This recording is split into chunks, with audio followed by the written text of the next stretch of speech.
Hi folks, this is Meredith from the Papery Craftery, and today we're going to be making hydrangeas. We're just going to be making the blooms today with a little bit of leaves and a little bit of a stem, and we are using a different paper than what I normally talk about. We're using I think it's pronounced Julia 2mm paper. It's super thin. I'm not taking it out of the package just yet because it's so thin, it's kind of hard to get back in there, I've discovered. When I normally use 2mm paper, it's from a company called JJ's Quilling that you can't find that much anymore. So I took a gamble on Amazon and bought a big package of the Julia 2mm, and I have to say I really, really like it. We're going to be using a bit of green for those leaves and stems. I'll go over all the colors when we get to that point. We're going to be mounting right away today, so I have a 5x7 piece of mat board. You can use whatever you wish. I have a needle tool here, and I would recommend using a slotted tool for the majority of this project because we're making a lot of very small petals. If you haven't picked up a savvy slotted quilling tool from Quilt Creations, it's really nice because the tip of it is very, very narrow, which makes for a smaller eye in the center of your quilling, which again, these petals we're making today are so small, it's nice to not have some of it taken up by that the big eye on the end. I have some tweezers, I have a ruler. We're going to be making the leaves on the quilling comb today. For glue, I have my Elmer's glue all on my needle nose and then tacky glue, and I'm going to be using a small paintbrush as well just to brush some of that glue around. Now, as far as what hydrangeas look like, they're very common in my neck of the woods. We actually have some in the backyard. They're grown on big bushes. They can actually get really, really large, the bushes themselves. And then the flowers are on the smaller side. They're about 1 inch across. And then the blooms have a bunch of flowers all together. We're going to be making essentially a bloom. It's going to sort of look like this, but on a much smaller, much more simplified scale. And we're going to be using these same blue tones. They come in a few different colors. It actually depends on the pH level of your soil. So the ones in my backyard are not the same color as we're making today, but I don't get to make a lot of blue flowers. So that's why we're doing that. To start off, we're going to be making our stem so we can get it to set aside and dry.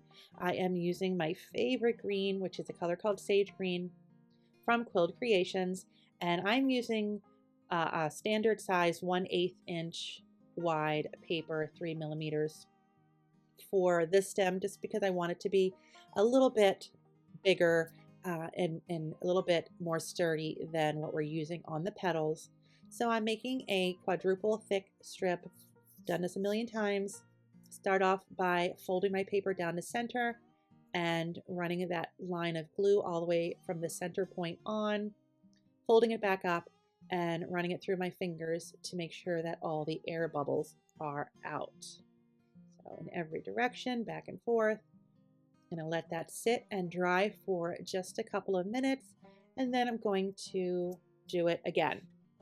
So right in the center again, fold it in the middle, and do the same thing, gluing it from the midpoint on. And that's going to give us a nice sturdy stem for our flower. And if you have a cardstock you like to use better, you can always use that. That will be fine. We just want something a little bit substantial because we're going to be gluing this on its side, on the ends. So we want it to kind of be able to stand up a little bit. So that's going to go ahead and dry. And now we can start making our little tiny, tiny, tiny flowers. Now, the pack that I got for this Julia paper, I will link in the description box, comes with all of those shades I just showed. I think it's 40. I don't have it in front of me. This color is called Sky Blue, and it comes with a lot of strips here. You can see it's plenty. And so this was actually a really good deal when I bought it. So like I said, I will link to it. I'm not going to quote the price because we all know Amazon changes the prices all the time. And I think you might be able to find the individual colors as well on other sites in the Julia. I'm not sure. I just bought the big pack. The strips are about 15 inches long, and I tore each strip in half to make one petal out of each half. So 2 petals per strip. I'm using that Savvy Slotted tool I mentioned before. One, because it has that nice small tip to it, but also because you're going to be doing a lot of this for this particular project, because each of the flowers has 4 petals and we're making a lot of flowers. So you're going to do this a lot, and it has a different turning motion on the end where you just turn your fingers instead of your wrist. It helps with that a little bit. So we're making tight coils here. So that's just rolling it from end to end and not letting it open up on the tool. You can see there's no air in between those layers, but I want to mold it a little bit. And in order to do that, it's easier if you give it a little bit of a dome first. If you've ever tried to shape a tight coil just by squeezing it, it doesn't really go anywhere. You need to kind of dome it a little bit in order to be able to squeeze it. I will let you know also, this is going to hurt your hands after a while. It's not like squeezing a more open coil. You're really pushing against this paper here, so your fingers are going to get a little sore. So I would recommend kind of spacing this out a little bit. You notice I did one deep pinch on one side and then a tiny pinch on the other side. If you only do the one pinch, the real deep one, that will be okay too.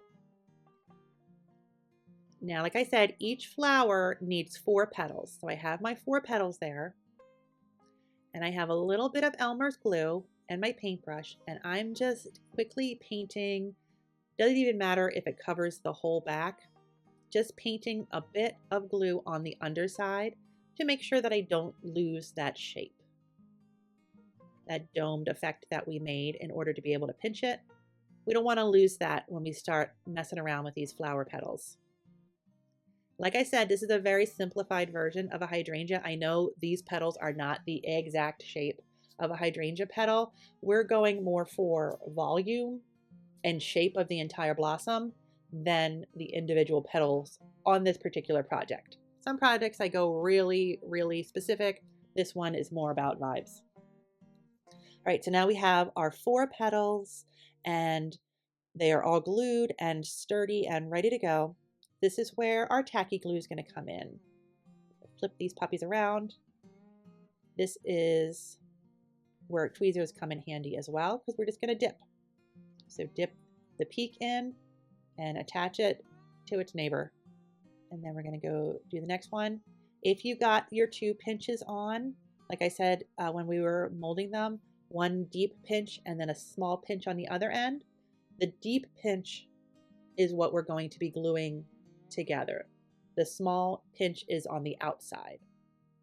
So look there, we already have our tiny little flower all ready to go. But our flowers need a center as well. And I am using the same Julia paper, about 2.5 inches per center here. This is the color called beige in that collection. And now I'm going to use my needle tool, but you can use your slotted tool still as well for this part if you'd like. That's okay. And a little bit of glue here. This is another tight coil, so we're not taking it off the tool. We're not letting it open up at all. And just press that for a moment. You can use different colors for your center if you'd like to. A lot of hydrangeas, the center is actually almost identical in color to the petals. But I wanted a little bit of contrast, so I'm going with this beige here. It's just a very light kind of cream color. And notice when I press it in that my petals sort of pop up a bit. I want that.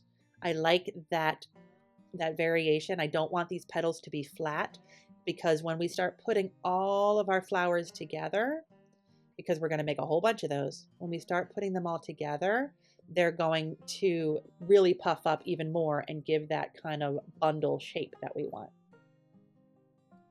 And now I am ready to move on to the leaves for these flowers. And I'm going to be using my Super Looper quilling comb. Whenever I use a quilling comb, I like to make a couple of turns on my needle tool first to make sort of an anchor in order to hold it. And what I'm going to be doing is just sort of weaving these leaves. I'm starting at the bottom and I'm going up 8 teeth or about an inch. And then I'm coming back down to the bottom and getting everything nice and straight there. A dab of glue, very, very small amount of glue. Then I'm going to come up to 1 tooth below and to the side. And then back down to the center. And then the same thing, tiny, tiny bit of glue. And then back up to that same tooth, 1 tooth below where I started. And then back down to the center. And I'm going to do the same thing over and over again for 5 different teeth there. So there's the second one down, back to the center, a little bit of glue, and then to the other side, same level. Oops. Now, if you're using a different comb, I prefer this one because it has the 2 different size teeth on it, so I only need one comb for pretty much any project. If you're using a different comb, your teeth might be further apart, so your leaves might have a slightly different look. The same process will work for this. It just might look different. It might be a different size. You can always use a hair comb. The same technique will work in any type of comb. It just might be a different size. So I'm keep going here. I think I have 2 more to go. I used this same technique to make stars about 100 years ago. I have a video on that somewhere that I can link in the description box. And I also made a couple years ago ice cream cones the same way. I really like that project. That turned out really cute. So that's good for summer. I'll link that as well if you're looking for any other quilling comb projects. I have a whole playlist actually because I really like making things on the quilling comb. It's such a versatile tool and you can really do a lot of stuff with it. So here I am just finishing up. This is the last layer on the last side. My strip's getting a little short here, so I'm going to keep it all together and then take whatever's left back to the center, flip it over, tear off any excess, and then glue that down. And not every quilling comb project do you need to glue so much in every layer. These leaves, this shape, it tends to be a little bit helpful when you're doing this many layers in the weaving. You don't want the center to pop out on you. So there we go. There is my little leaf. And I'm pinching everything down because I do want this to be kind of flat, not puffed up in this particular project. So I have that leaf there. If you're making bigger flowers, you would make bigger leaves. These are small because we're making teeny tiny little flowers. So there I have a whole bunch in 2 different colors. I have that sky blue and another color called gray blue from that same pack, made in the same way. And you can see these are all different kind of at all different angles, and you can mold them if you want to, if you really want to get a specific angle to your leaves just to make them all look a little different. You can do that. Now I'm going to go ahead and start kind of laying out my design. If you followed me before, you've seen me do flowers. I like very simple. So I'm just doing one big hydrangea bloom with all these different flowers. I'm not making a whole bunch of them. I'm not making a whole bush, just one flower. I guess multiple flowers in one big blossom. So I like where my leaves are. You can use 2 leaves. You can use 3 leaves. You can do whatever you like. Just using the Elmer's glue for this part because it's a little bit easier to manage with the needle nose bottle. Get those back where I wanted them. And there is our last leaf. It's sort of in the middle, sort of overlapping just a hair there. This finished project is going to have a lot of volume to it because remember how big and kind of puffy those big flower blossoms were that we showed in the beginning. So this might not hold up to a card, even though we made these flowers so small. What we're going to end up doing is kind of just piling them on. There's no rhyme or reason to this. I tried to spread out the different colors that I'm using, just to kind of make it look like, you know, the darker ones are maybe underneath, but then kind of have some poking out in the top a little bit. Just play around with it. You know, whatever you think looks good. You want to sort of cover the leaves a little bit because they would be coming out from the bottom of all these little flowers, and you want to do your best to sort of make a ball shape. If you need to make more flowers, make more flowers. If you don't need to use them all, then don't use them all. Whatever you think is best, but you're looking for sort of roundish shape, and you're going to get a little height to it. And then your stem, in this case, my stem is going to just kind of be coming out in an angle from the bottom. You know, I just love a singular flower by itself.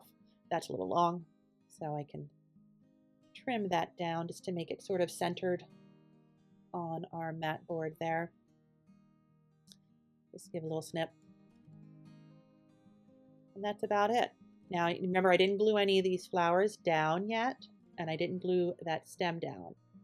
So instead of doing some more Elmer's for this, I'm going to go ahead and use that tacky glue again.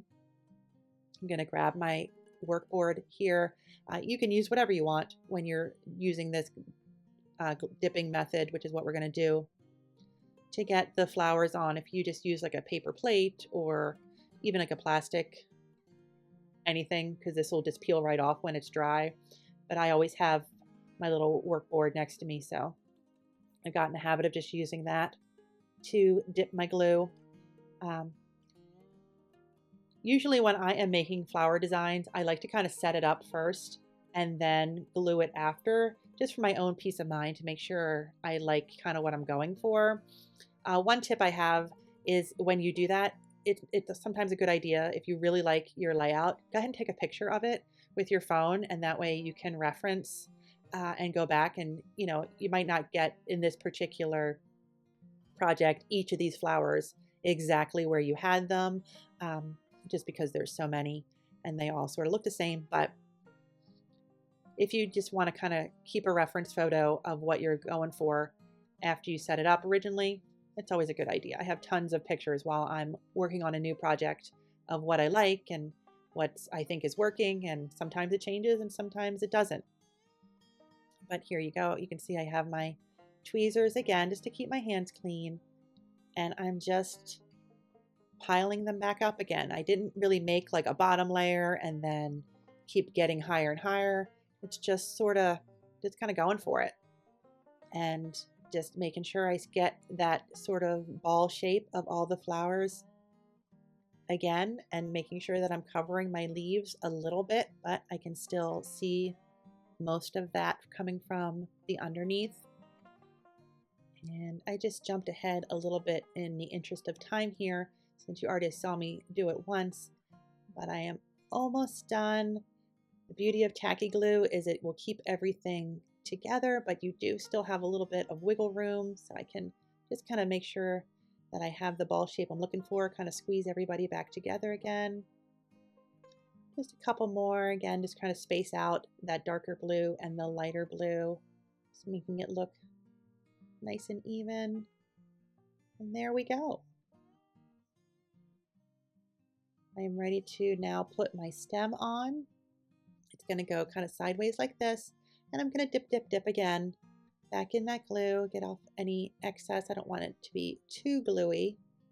Remember, in quilling, you need very, very little glue. I tuck it in between a couple of leaves there, like I showed from my planning stage. And there we go. Get in there. There we go. That sets up pretty quickly as well. You can even start moving it around a little bit. And there is our singular hydrangea. Everybody is nice and dry now, so it can get a little bit closer. You can see a little bit better there, the two different colors, and it's really got some height to it.